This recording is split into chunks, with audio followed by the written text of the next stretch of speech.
भविष्य के सभी अध्यापक साथियों का सरकारी अध्यापक चैनल पर हार्दिक स्वागत है। दोस्तों, मैथ्स पेडागोजी की सीरीज चल रही थी और मैथ्स पेडागोजी का कोर्स समाप्त होने वाला है। आज हम मैथ्स पेडागोजी में लेक्चर नंबर 9 और चैप्टर नंबर 8 पर पहुंच चुके हैं। आज हम निदानात्मक एवं उपचारात्मक शिक्षण के बारे में चर्चा करेंगे। एक इम्पोर्टेंट चैप्टर है ये, चाहे सीडीपी हो, चाहे हिंदी की पेडागोजी हो, चाहे किसी भी भाषा की पेडागोजी, सब में ये पूछा जाता है। और इसके बाद केवल एक चैप्टर और आएगा, एनसीएफ 2005 का दृष्टिकोण गणित विषय के लिए कैसा है, उस पर चर्चा करेंगे। और फिर उसके बाद हम एक लेक्चर और लेकर आएंगे, आपका मैथ्स पेडागोजी का कोर्स कंप्लीट हो जाएगा। तो चलिए शुरुआत करते हैं। आज हम पढ़ने वाले हैं निदानात्मक एवं उपचारात्मक शिक्षण। पिछले चैप्टर की तरह ये भी स्पेशल है क्योंकि मैंने इसमें टोटल 5 क्वेश्चन रखे हैं, जिन 5 प्रश्नों के जवाब आपको एंड में आने चाहिए, है ना। अगर आप इस चैप्टर को ध्यान से पढ़ लेते हो तो उन पांचों के पांचों प्रश्नों के जवाब आपको बड़ी अच्छी से समझ में आ जाएंगी।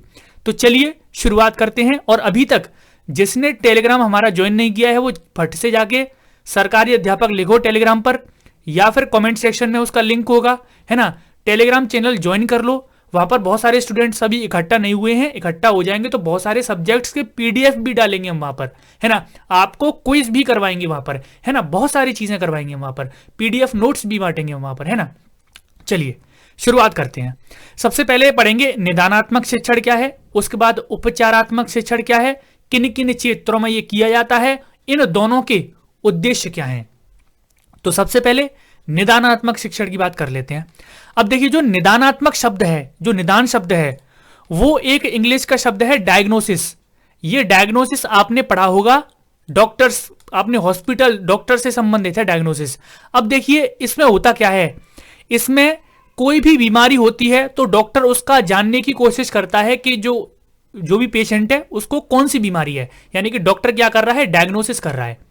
ऐसे ही टीचर अधिगम संबंधी जितनी भी कठिनाइयां होती हैं बच्चे की, उनका निदान करता है, यानी कि कौन कौन सी समस्याएं हैं उनको जानने की कोशिश करता है। उसी को हम निदानात्मक शिक्षण कहते हैं। आपको समझ में आ गया निदानात्मक शिक्षण क्या है। इसमें टीचर बच्चे की जितनी भी अधिगम संबंधी समस्याएं हैं उनको जानने की कोशिश करता है ना, उनका पता लगाता है। इसको हम निदानात्मक शिक्षण कहते हैं। यहां पर एक डेफिनेशन मैंने आपके लिए रखी है गुड के अनुसार। इनकी डेफिनेशन इनके अनुसार है कि निदान का अर्थ है अधिगम संबंधी कठिनाइयों और कमियों के स्वरूप का निर्धारण, यानी कि अधिगम संबंधी कौन कौन सी कठिनाइयां हैं बच्चे की, कौन कौन सी कमियां हैं, उनका निर्धारण कर लिया जाता है कि ये कमियां हैं, इनको हमें दूर करना है ना। तो कमियों का पता किस में लगाया जाता है, निदान में। किसमें, निदानात्मक शिक्षण में। अब आपको निदानात्मक शिक्षण समझ में आ गया। अब यहां पर इसके उद्देश्य देख लेते हैं, ये क्यों किया जाता है निदान, यानी कि कमियों का, छात्रों की कठिनाइयों का क्यों पता लगाया जाता है। छात्र की पाठ्य विषय से संबंधित स्वाभाविक अथवा जन्मजात कठिनाइयों का ज्ञान प्राप्त करना। कोई भी कठिनाई हो सकती है, स्वाभाविक हो सकती है, जन्मजात हो सकती है ना। सारी कठिनाइयों का ज्ञान प्राप्त किया जाता है निदानात्मक शिक्षण में। छात्र की पाठ्य विषय से संबंधित विशिष्ट घटना से अवगत होना, यानी कि कौन सी घटना है उससे संबंध, यानी कि उससे अवगत होगा टीचर, है ना, उसके बारे में जानेगा। यदि छात्र की पाठ्य विषय से संबंधित करना स्वाभाविक है तो पाठ्य विषय को उसकी योग्यता के अनुरूप बनाया जाना आवश्यक है। यानी कि वही बात है कि जो भी कमी पता लगी है उसके अनुसार और इन सारी चीजों को देखते हुए आगे जो पाठ्यक्रम है उसको अनुरूप, उसको रूप दिया जाता है कि पाठ्यक्रम बच्चे का वैसा ही होगा जैसा बच्चा होगा। बच्चे के अनुसार क्या क्या कमियां हैं सारी पता लगाओ, उसके अनुसार ही पाठ्यक्रम बनाओ। कमियां कैसी भी हों, जन्मजात हों, स्वाभाविक हों, कैसी भी हों, है ना। इन सारी चीजों का ये उद्देश्य होता है। अब आपको निदानात्मक शिक्षण समझ में आ गया, जिसमें छात्रों की जो भी कठिनाइयां, कमियां हैं, उनका निर्धारण किया जाता है कि कौन कौन सी इसकी कमियां हैं। अब इनको दूर कैसे किया जाए, दूर करने के लिए उपचारात्मक शिक्षण का प्रयोग किया जाता है। किसका प्रयोग किया जाता है दूर करने के लिए, उपचारात्मक शिक्षण का। अब ये जो उपचारात्मक शब्द है ये लिया गया है हमारे उपचार यानी कि औषधि शास्त्र से। कहां से लिया है, औषधि शास्त्र से। अब देखिए ये लाइन में आपको पढ़ के सुनाऊंगा, आपको समझ में आ जाएगा कि जिस प्रकार चिकित्सक व्यक्तियों के विभिन्न रोगों का उपचार करके उनको उत्तम स्वास्थ्य प्रदान करने का कार्य करता है, उसी प्रकार टीचर यानी कि शिक्षक छात्रों के अधिगम संबंधी त्रुटियों को दूर करके उनको ज्ञानार्जन की उचित दिशा की ओर मोड़ने का प्रयास करता है। अब जो भी समस्याएं हैं छात्र की, उनको दूर करने का प्रयास किया जाएगा उपचारात्मक शिक्षण में, है ना। जैसे यहां पर बोला गया औषधि शास्त्र से लिया गया है। अब एक डेफिनेशन और मैंने आपके लिए रखी है, वैसे इंपॉर्टेंट नहीं है इसमें, है ना, लेकिन मैंने आपको एक एक डेफिनेशन रख दी है। उपचारात्मक शिक्षण उस विधि को खोजने का प्रयत्न करता है जो छात्र को अपनी कुशलता या विचार की त्रुटियों को दूर करने में सफलता प्रदान करे। यानी कि वो सारी विधियों को खोजेगा उपचारात्मक शिक्षण जो छात्रों की त्रुटियों और विफलताओं को दूर करेगा, है ना। तो ये है आपको उपचारात्मक शिक्षण। निदान में निदान में परेशानी का, समस्या का पता लगाया जाता है, उसका निर्धारण किया जाता है, उपचार में उसका इलाज किया जाता है, यानी कि उसको दूर किया जाता है ना। अब इसके भी कुछ उद्देश्य हैं, एक एक करके पढ़ लेते हैं। छात्रों की अधिगम संबंधी त्रुटियों को दूर करना इसका उद्देश्य है, सही बात है। छात्रों की ज्ञान संबंधी त्रुटियों को दूर करके उनको आने वाले समय में होने वाले दोषों से मुक्त करना, यानी कि इस तरह से उनकी त्रुटियों को दूर करना कि आने वाले समय में भी उनके लिए कोई त्रुटि ना बचे, ना ही उनके सामने कोई समस्या आए। आगे बढ़ते हैं। आगे है छात्रों को दोषपूर्ण आदतों, मनोवृत्तियों को समाप्त करने और उनको अच्छी आदतों को सिखाना, यानी कि उपचारात्मक शिक्षण इसमें भी सहायक है कि बच्चे की जो भी आदतें हैं दोषपूर्ण, जो भी मनोवृत्तियां हैं, जो भी उसकी गलत चीजें हैं, उनको दूर करो, उनको खत्म करो और अच्छी आदतों को उसको सिखाओ। ये भी एक उद्देश्य है उपचारात्मक शिक्षण का। आगे है दोस्तों, छात्रों को उन अच्छी आदतों को सिखाना जो आज तक सीखी नहीं गई हैं और नई नई चीजों को, नई नई आदतों को, जो अच्छी आदतें हैं उनको छात्रों को सिखाया जाता है उपचारात्मक शिक्षण में। आगे है छात्रों के अंदर उपस्थित अवांछनीय रुचियों, दृष्टिकोण व आदर्शों को वांछनीय रुचियों, आदर्श एवं दृष्टिकोण में परिवर्तन करना, या भी जो भी अवांछनीय रुचियां हैं, गलत चीजें हैं, गलत दृष्टिकोण है, गलत आदर्श हैं, उनको वांछनीय में परिवर्तन कर दो, यानी कि जो अच्छी चीजें हैं उनमें परिवर्तन कर दो। तो ये सारे उद्देश्य हैं, है ना। आगे है उपचारात्मक शिक्षण प्रदान करने की विधियां। किस किस तरह से उपचारात्मक शिक्षण प्रदान किया जाता है देख लेते हैं। छात्रों की त्रुटियों को यदा कदा शुद्ध करना, तो पहली विधि है कि उनकी त्रुटियों को दूर किया जाता है। प्रत्येक छात्र के अधिगम संबंधी दोषों का व्यक्तिगत रूप से अध्ययन करके उनको दूर करने के उपाय बताना। तो पर्सनली उनका अध्ययन किया जाता है, कौन कौन से छात्र में दोष हैं, फिर उनको दूर करने के बहुत सारे उपाय बताए जाते हैं कि इस तरह से ये दोष दूर हो सकते हैं। आगे है छात्रों की व्यक्तिगत विभिन्नता के अनुसार उनकी विभिन्न समूहों में विभाजित करके उनको शिक्षा व्यवस्था करना। छात्रों को छोटे छोटे भागों में विभक्त करके उनको आवश्यकताओं के अनुसार शिक्षा देना। आगे है छात्रों को अधिगम संबंधी दोषों, कमजोरियों, बुरी आदतों तक निदान करके उनको मुक्त करना। ये सारी चीजें हैं, ये कुछ विधियां हैं जी, इनको यानी कि ये तरीके अपनाए जाते हैं उपचारात्मक शिक्षण के लिए। जो भी कमियां हैं, जो भी दोष हैं, जो भी बुरी आदतें हैं, जो भी कमजोरी हैं, सबको दूर किया जाता है। किसमें? उपचारात्मक शिक्षण में। अब यहां पर आपको निदानात्मक समझ में आ गया शिक्षण, उपचारात्मक शिक्षण समझ में आ गया। अब ये किन किन क्षेत्रों में देखा जाता है, बच्चे में जो कमियां हैं किन किन क्षेत्रों में देखी जाती हैं, और फिर उनका उपचार और उनका निदान किन किन क्षेत्रों में किया जाता है। वाचन संबंधी क्षेत्र, एक क्षेत्र है वाचन। अब वाचन में भी, अब देखिए लगभग हर क्षेत्र में निदान और उपचार जरूरी है, चाहे वो वाचन हो चाहे कोई भी हो, हर क्षेत्र में है। लेकिन ज्यादातर छात्रों की बात करें तो इन क्षेत्रों में देखने को मिलता है वाचन में। जब बच्चे कुछ बोलते हैं तो बहुत सारी उसमें कमियां होती हैं, उसको देखा जाता है क्या कमी है, उसको दूर किया जाता है। लेखन में बच्चे जो लिखते हैं उसमें बहुत सारी कमियां होती हैं, उनको पहचाना जाता है, उनको दूर किया जाता है।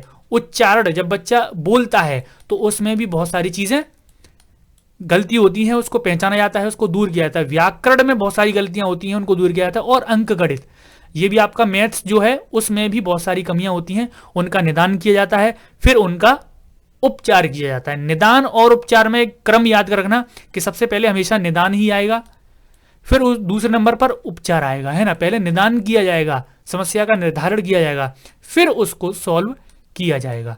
तो ये चीजें हैं, आप समझ में आ गई आपको। अब चलते हैं प्रश्नों की तरफ। अब पता लग जाएगा कि आपने चैप्टर कितना पढ़ा। देखिए पहला प्रश्न आपकी स्क्रीन पर है, ये सारे प्रीवियस ईयर में पूछे गए प्रश्न हैं और इंपॉर्टेंट प्रश्न हैं दोस्तों, सभी को करना है ना। अपना स्कोर बताना नीचे कमेंट सेक्शन में कि आपके कितने नंबर हैं। एक अच्छा गणितज्ञ होने के लिए डैश जरूरी है। क्या जरूरी है देख लेते हैं। सभी अवधारणाओं को समझना, लागू करना, उनमें संबंध बनाना जरूरी है, या फिर सवालों के उत्तर देने की तकनीक में निपुणता जरूरी है, या फिर अधिक सूत्रों को याद करना जरूरी है, या फिर बहुत जल्दी सवालों को हल करना जरूरी है। बताइए नीचे कमेंट सेक्शन में आंसर क्या होगा। एक अच्छा मैथमेटिशियन बनना है मान लीजिए आपको, तो क्या जरूरी है। देखिए सबसे पहले आंसर मैं आपको बता देता हूं। इसका जो सही जवाब है वो ऑप्शन नंबर ए है। क्या है? Option number A. सभी अवधारणाओं को वो समझेगा, सभी गणित की जितनी भी अवधारणाएं सबको समझेगा, उनको लागू करना भी आना चाहिए और उनमें संबंध भी स्थापित करना आना चाहिए, तभी एक इंसान गणितज्ञ बन पाएगा, है ना। तो पहले वाले का आंसर पहला ही है। अगला प्रश्न आपकी स्क्रीन पर है। गणित में निदानात्मक परीक्षण का उद्देश्य है। जो निदानात्मक परीक्षण किया जा रहा है उसका उद्देश्य क्या है गणित में? प्रगति पत्रक को भरना, सत्रांत परीक्षा के लिए प्रश्न पत्र की योजना बनाना, बच्चों की समझ में निहित रिक्तियों को जानना, या फिर अभिभावकों को प्रतिपुष्टि यानी कि फीडबैक देना। बताइए नीचे कमेंट सेक्शन में आंसर क्या हुआ दूसरे वाले का। निदानात्मक परीक्षण का क्या उद्देश्य है? देखिए निदान करना क्या होता है? समस्या का पता लगाना, समस्या का निर्धारण करना। तो आंसर हो जाएगा आपका ऑप्शन नंबर सी। बच्चों की समझ में निहित जितनी भी रिक्तियां हैं, उनको जो चीजें समझ में नहीं आ रही हैं उनको यहां पर रिक्तियां बोला गया है। अब डायरेक्ट कमजोरी बोल देता तो आप समझ जाते कि आंसर यही है। उसने रिक्तियां बोल दिया है तो आप यहां पर कंफ्यूज मत होइएगा। बच्चों की समझ में निहित जितनी भी रिक्तियां आ रही हैं उनको जानना, यानी कि जितनी भी कमियां आ रही हैं उनको जानना। तो ये हो गया दूसरे वाले का आंसर ऑप्शन नंबर सी। आगे बढ़ते हैं दोस्तों। यदि एक विद्यार्थी पूर्णांकों, भिन्नों और दशमलव संख्याओं पर चारों आधारभूत संक्रियाएं संपन्न करने में समर्थ है तो वह है, यानी कि सारी चीजें जानता है, वो पूर्णांक भी कर लेता है, भिन्न भी कर लेता है, दशमलव संख्या कर लेता है, सारी चीजें कर लेता है, तो वह विभाजनात्मक अवस्था में है, उपादान अवस्था में है, संक्रियात्मक अवस्थाएं हैं, परिमाणात्मक अवस्था में है। तो वो कौन सी अवस्था में है? बताइए नीचे कमेंट सेक्शन में आंसर। तीसरे वाले का आंसर क्या होगा? चलिए आंसर मैं आपको बता देता हूं। इसका जो सही जवाब है ऑप्शन नंबर सी है। संक्रियात्मक, गणित की संक्रियाएं होती हैं, ये जोड़ना, घटाना, गुणा करना, पूर्णांक, भिन्न, ये सारी क्या हैं? गणित की संक्रियाएं हैं। और जो बच्चा इसमें निपुण है वो किस अवस्था में हो गया? संक्रियात्मक अवस्था में, है ना। तो तीसरे वाले का आंसर ऑप्शन नंबर सी है। आगे बढ़ते हैं। अगला प्रश्न आपकी स्क्रीन पर है, जवाब दीजिए नीचे कमेंट सेक्शन में। अधिगम संबंधी गलतियों और कमियों को दूर करने के लिए क्या आवश्यक है? अधिगम संबंधी कमियों और जो कमियां हैं, जो भी गलतियां हैं, उनको दूर करने के लिए आप क्या करेंगे? उपलब्धि परीक्षण कर देंगे, निदानात्मक परीक्षण करेंगे, उपचारात्मक परीक्षण करेंगे, या फिर सूक्ष्म शिक्षण करेंगे, माइक्रो टीचिंग करेंगे। बताइए नीचे कमेंट सेक्शन में आंसर क्या होगा। फोर्थ वाले का आंसर क्या होगा? अधिगम संबंधी गलतियों और कमियों को आप दूर करना चाहते हैं, उसके लिए क्या जरूरी है?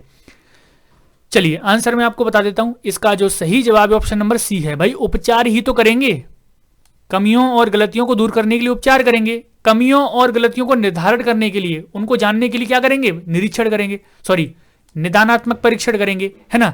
जो उनको दूर करने के लिए क्या करेंगे? उपचारात्मक परीक्षण करेंगे। तो फोर्थ वाले का आंसर ऑप्शन नंबर सी होगा। आगे बढ़ते हैं। ये दोस्तों क्वेश्चन ऑफ द डे रखा है, जिसका जवाब आपको देना है कमेंट सेक्शन में। मैं इसका जवाब नहीं दूंगा, अपना स्कोर बताएंगे और इसका जवाब भी आप लोग देंगे। उपचारात्मक शिक्षण आवश्यक है मंदबुद्धि बच्चों के लिए, पिछड़े बच्चों के लिए, प्रतिभाशाली बच्चों के लिए, या फिर सभी के लिए?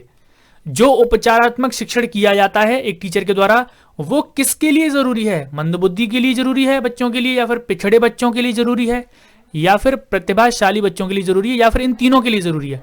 नीचे बताएंगे कमेंट सेक्शन में। तो ये था दोस्तों क्वेश्चन ऑफ द डे, और ये थी आपकी मैथ्स पेडागोजी की वीडियो।